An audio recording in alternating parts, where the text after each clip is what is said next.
За сайн байцгаана. Өнөөдөр нугас холбоос төвшөрөгт механизмын синтезээр нэгэн жишээг авч үзье. За бидний синтез хийх гэж байгаа жишээ маань бол дахир гол сэжлүүрт ийм дөрвөмжт механизм байгаа. За энэ дээр өгөгдсөн зүйл бол энэ сэжлүүрийн нийт уртаг өгөгдсөн, сэжлүүрийн хамгийн их далайцын өнцөг буюу ганхалтын өнцөг өгөгдсөн. Мөн энэ сэжлүүрийн хурдны өөрчлөлтийн коэффициент өгөгдсөн үед бол энэ механизмд синтез хийж механизм геометрик хэмжээсүүдийг тодорхойлох юм аа гэж. За тэгэхээр зэрэг бидэнд бол энд өгөгдсөн нь бол энэ дээд төв дээр бол сэжлүүрийн хамгийн их ганхаж байгаа хоёр захын байрлал өгөгдсөн байна. За энэ үед бол бид нар өмнөх бас хоёр жишээн дээр бол авч үзснээр болвол энэ дээр C1 байрлалд гол нормал шулуун, энэ дээр Т-дээс бүрхэлтийн өнцгөөс 90 градусын бүрхэлтийн өнцгийг хоёр гол нормал шулуунууд татаад энэ хоёр захын байрлал болон энэ А төвийг багтаасан тойрог татна. За энэ багтаасан тойрог бол өөрөө яаж яах вэ гэхээр энэ багтаасан тойргийн энэ мужид бол энэ дахир голын А төв байрлах үндсэндээ боломжт тийм хэсэг гэсэн үг. Энэ дээр яагаад энэ ингэж байрлаж байгаа юм гэхлээр зэрэг энэ бүрхэлтийнхээ өнцөгт бол захирагдаад энэ хурдны өөрчлөлтийн коэффициентэд захирагдаад энэ төв дээр бол авах боломжтой ийм мож гэсэн үг. За бид нар энийг авахтаа бол ингэнэ.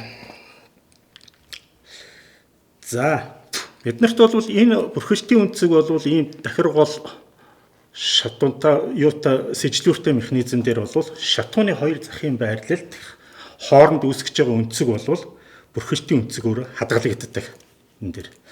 За биднэрт бол энэ дээр энэ тойрог дээр энэ А төв дээр бол энэ хоёр захын байрлал дах бүрхэлтийн өнцгийг агуулж татсан энэ төв бол бидний дахир голын төв байх боломжтой гэж боломжтой юм. За тэгвэл дахир голынхаа төвийг нэгэнт олдсон бол одоо биднэрт энэ дахир голын урт, шатууны урт хоёрыг бол бид бол тасдаж авах шаардлагатай гэсэн. За шаардлагатай гэж. За тэгэхээр зэрэг биднэрт нэг юм байгаа.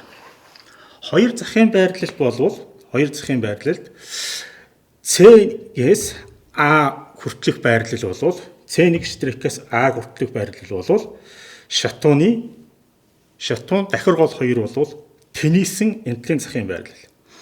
За C2 штрих А төвийг дайрсан энэ шулуун болвол манад давхцсан байрлал буюу дахир гол шатун хоёр болвол нэг шулууны дагуу давхцсан байрлалууд гэсэн үг. За тэгвэл тэр давхцсан байрлалуудыг ингээ А C2 штрих гэдэг болвол L-с хасах нь L-с хасах нь R.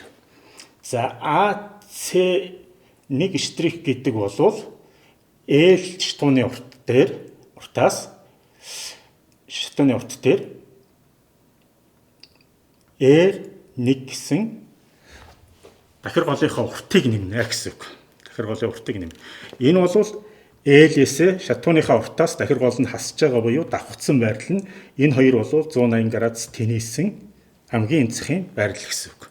За тэгвэл эндээс бид энэ дахир голынхаа R уртыг буюу дахир голын R урт гэдэг бол манад бол A B1 бөгөөд AB бөгөөд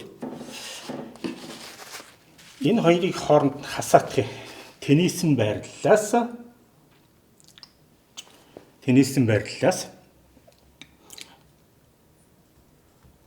давхцсан байрлалыг AC1 штрих асах нь AC2 штрих буюу хоёр захын байрлал энийг хуваах нь 2. За энэ бол R болно гэж.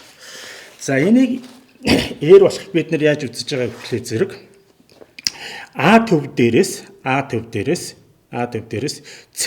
дээрээс ном татхлаар шатун дахир гол хоёрыг огтолсон энэ нэг тэнийсэн нийт урт дээр бол энэ цэгийг бол олж ийн гэсэн үг. Энэ цэгийг. За тэгэхээр энэ цэгийг дээрээс хоёр хуваахлаар бол R R зай олдно гэсэн үг. R зай гэдэг бол бид нар дахир голын урт. За одоо тэр татлаа гэсэн. Тэр татаад B1, B2 штрих хэмжээнүүд бол ингээд тасдагдаа дахир гол бол тасдагдчихлаа гэсэн үг. За ингээм механизмын бол эцсийн байрлах геометрик хэмжээсүүд нь бол эндээс гэж олдох юм а гэж. За тэгвэл бид нар энэ дээрээс нэгэнт нөгөө масштабцсан график арга учраас μL гэдэг зургийн масштабынхаа коэффициентаар μL зургийн масштабын коэффициентаар за манад LAB буюу дахир голын урт бол μL-ийг үржих нь AB хэмжээ. За би нэг штрих байсан ч болно. За энэ дээрээс LBC гэдэг хэмжээ бол мөн л μL-ийг үржих нь BC гэсэн үг. BC. За эдгээр бол тэгээ тодорхой масштабаар өгөгдсөн уртуудаараа тодорхойлогдох юм а гэж. За анхаарал тавьсан явдал баярлалаа.